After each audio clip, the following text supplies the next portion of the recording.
আজকে তৈরি করব বেদানা শরবত। তার জন্য 1 চামচ সাবজা সিড পানির মধ্যে ভিজিয়ে রেখে দেব। এবার একটা মিক্সি জারের মধ্যে বেদানা, পুদিনা পাতা আর পানি দিয়ে একটা পেস্ট তৈরি করে নেব।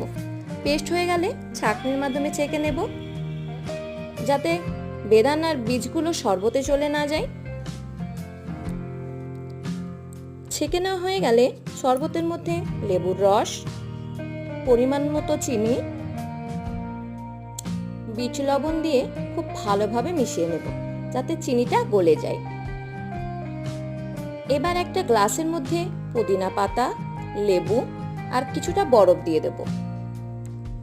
এবার যে শরবতটা তৈরি করে রেখেছিলাম সেটা দিয়ে দেব, আর যে সাবজা সিড ভিজিয়ে রেখেছিলাম সেটা দিয়ে খুব ভালোভাবে মিশিয়ে নিলেই তৈরি হয়ে যাবে বেদানা শরবত। তো এই রমজানে এই শরবতটা অবশ্যই বানাবেন। ভিডিও ভালো লাগলে চ্যানেলটিকে সাবস্ক্রাইব করতে ভুলবেন না।